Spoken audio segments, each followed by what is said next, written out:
just got let go from my job as part of organizational shifts and return to office. As you guys know, I have been a remote employee for the past 5 years, really since the beginning of the pandemic. And I'm crying because, not because I'm sad that I got let go. Obviously, the instability of losing an income always sucks. What sucks most about being let go is somebody taking control out of your hands. I always preach internally and here at home that we have got to be the people in the driving seat of our futures, of our careers.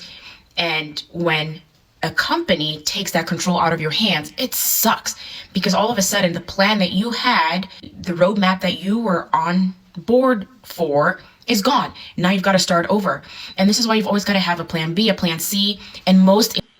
But you got to work on those plans as you're having good times with the company you're working for. Not saying you'd betray the company at all. It's just that you're a human. You're not owned for the full 24 hours that you're working for someone.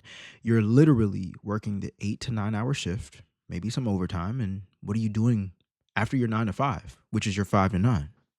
Importantly, an emergency fund. I am incredibly upset and frustrated. There have been several and saving money ain't gonna save you. You can only spend money or you can invest money. Let's continue.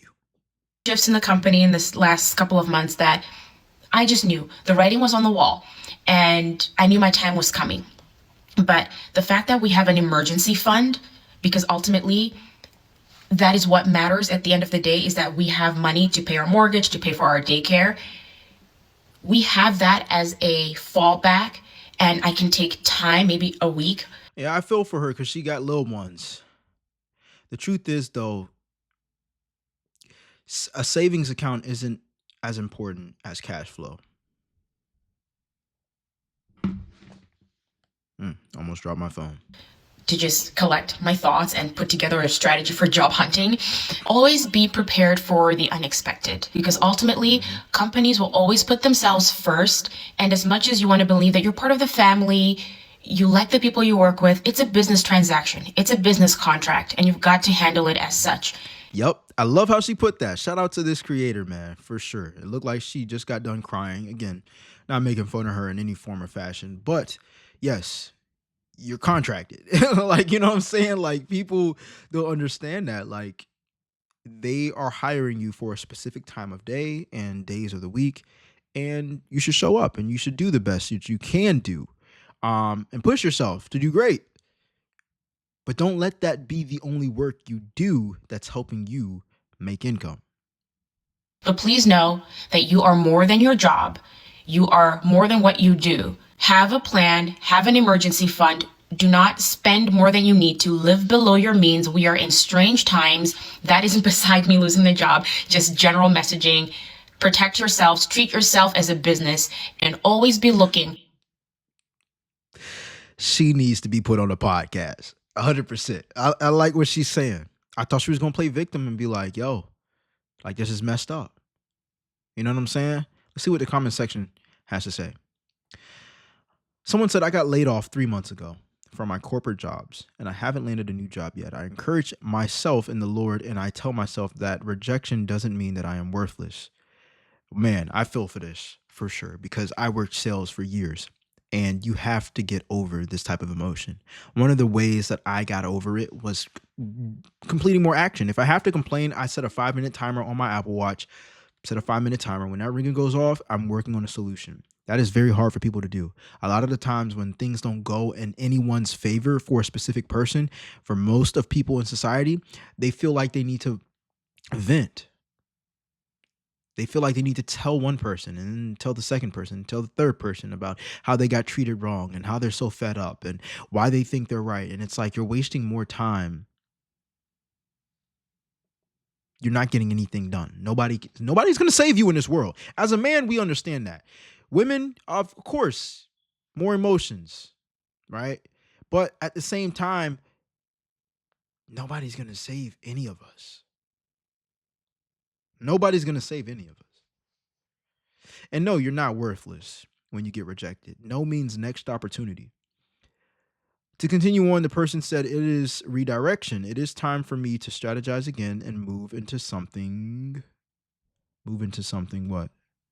Better. Move into something better. If you are going through the same thing, I'm so sorry, and I pray that you. Okay, cool. So, yeah, you got to put in that work. You got to put in the reps. Got to put yourself in front of the right people. Someone said, always keep LinkedIn premium and keep your profile only available to recruiters, not your nosy coworkers or even your current employer. Build relationship with recruiters.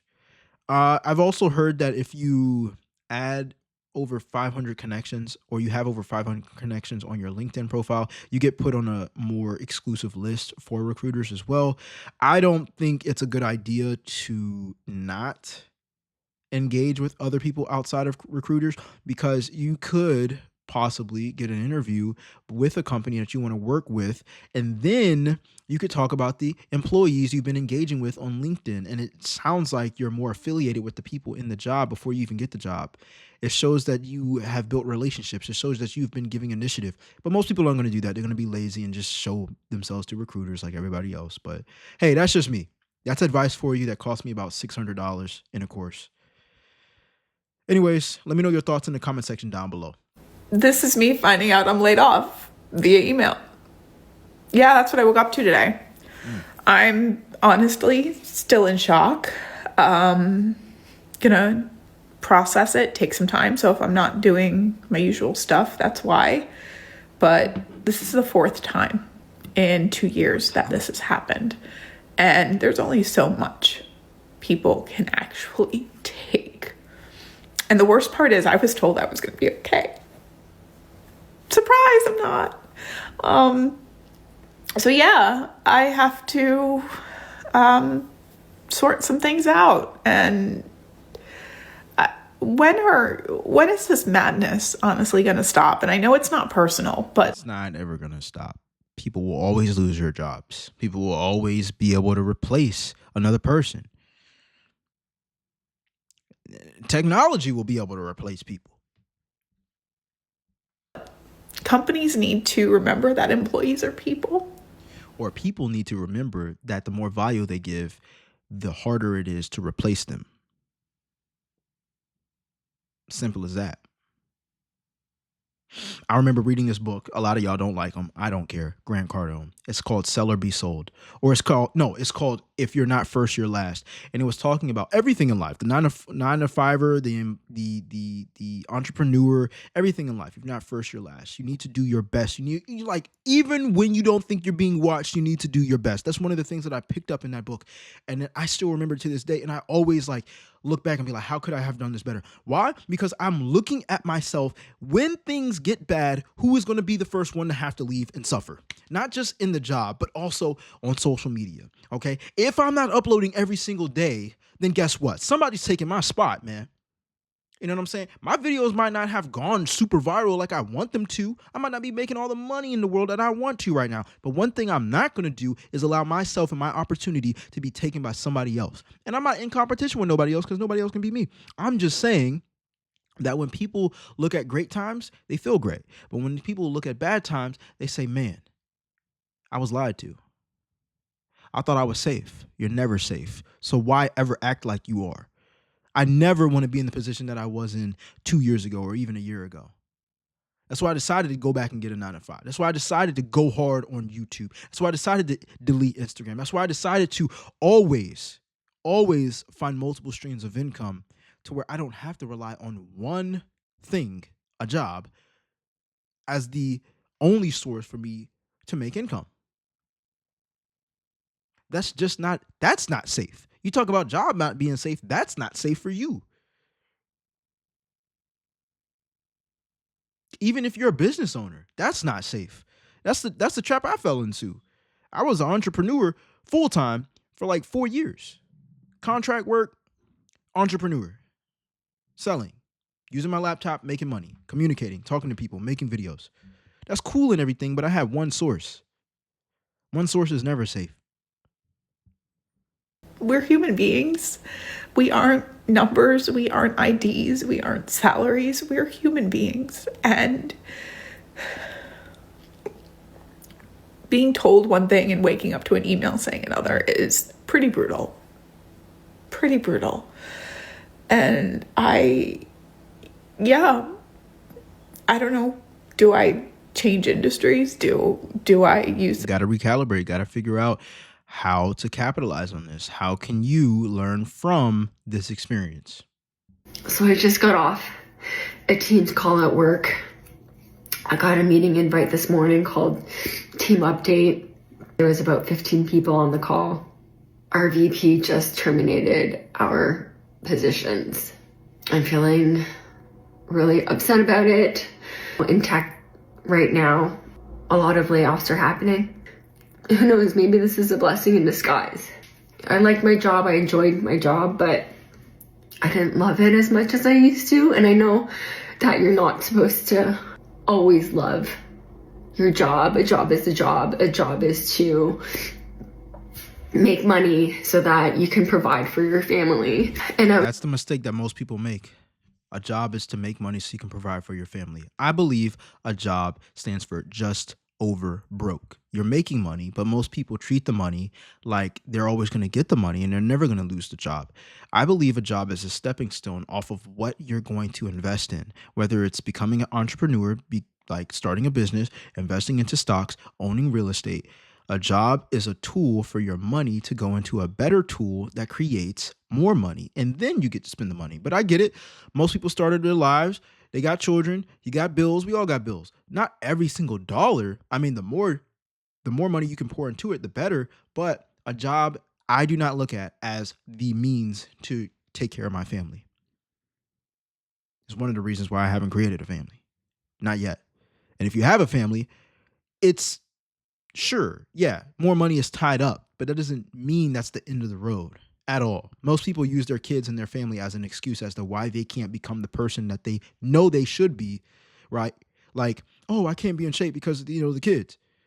I'm so busy running around. Listen, you find the time to do everything else that you actually want to do.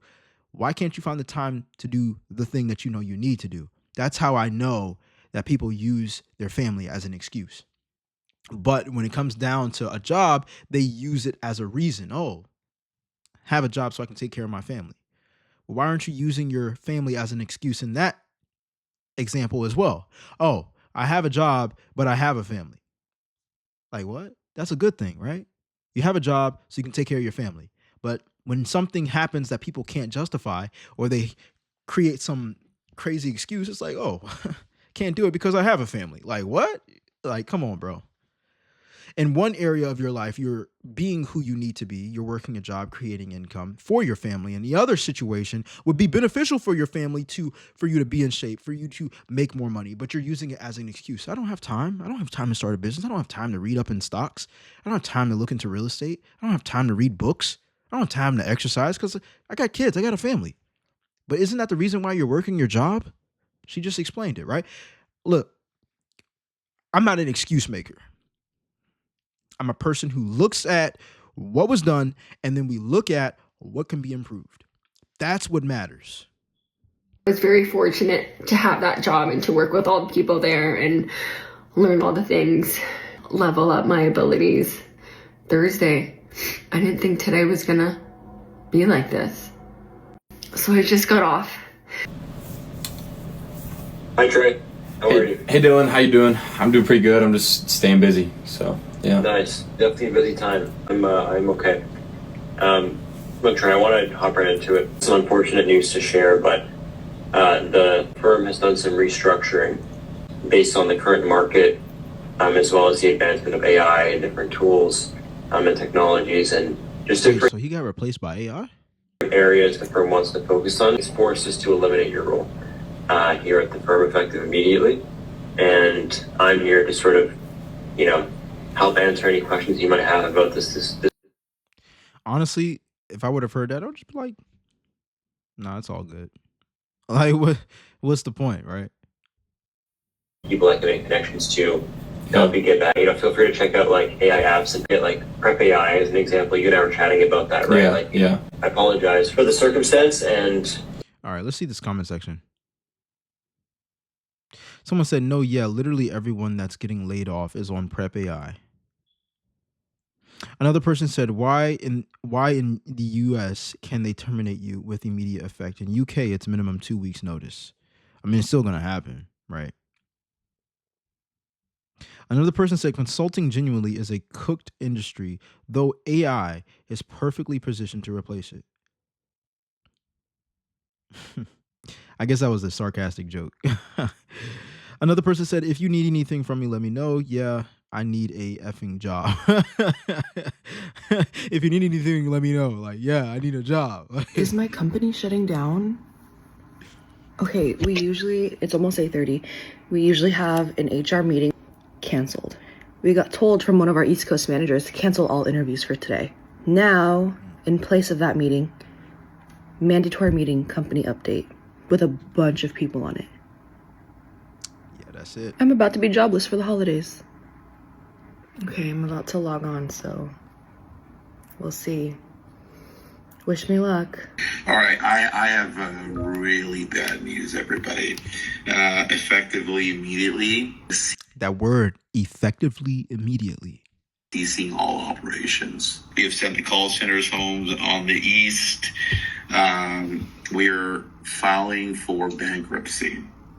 For the people that we did have onboarding, are we calling them and telling them this, or is HR doing that? That is a good question. You're really frustrated, then just name it. And if you feel like you're in a shock, or just recognize where you are, because it mirrors the process of going through grief. So just take care of yourself like you have lost something. Bro, he sounds like he's struggling saying that, and I can imagine it's not easy to let people know that, regardless if it's in person or online. We all have. Thank you. Thanks. Bye, bye.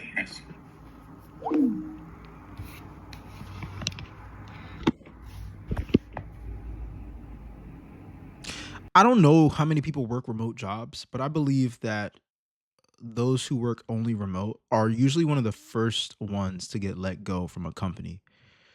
I don't know what company she's worked for. I don't know if her remote job was actually like full-time remote, but like I believe that if it's full remote and a company has to let go of some people, they're the first industry to go. Let me know what you think in the comment section down below though. So pissed. I know. Like, I'm actually so heated. And I'm just like, We knew. We talked about it. No. Did you just take it out again? Yeah, so here we go. Like, they're accepting it, right? And it's not to say they're not going to be sad later on, but I do believe, like, if you knew, okay, cool. You got to have a plan. You know what I'm saying? And at the end of the day, make sure that you're not in this situation again. You never know. And they knew this time. And it's like, yo, I hope they set up themselves for financial success, even though one of their main streams of income got cut off. What other things were they working on while they were working for the company? In the comment section down below, some people said, but why do companies hire people knowing that they're going through financial hardship? They're not hiring you for your feelings. They're not hiring you because they care so much. They're hiring you because of what you can do for them. And you're working a job because of what they can pay you as well. Let's be real. If you didn't have to spend 8 to 9 hours at a job in order to make the money you make, would you really go to the job? Most people wouldn't. Why? Because most people have a job just so they can make money to pay the bills and get by. One person commented underneath that and replied and said, it's because they try to look stable to outside investors. That's really interesting. That they are hiring and still performing well. It's an act so they can secure more investments. And I believe also when people get laid off, the company itself will be like, yep, we're going to start cutting and laying people off, which means investment wise, they're retaining more money and they're investing the money back somewhere else. So that could be true. Another person replied under that and said, they're not. It's the work from home. They figured if you can work from home from your living room, then someone can do the job for a third from India. I would only look for employment that needs to be at work. I just said that a couple minutes ago. What do you guys think in the comment section down below? Subscribe if you like the content. All right, that's it. I'll see you guys on the next one. I'm out. Peace.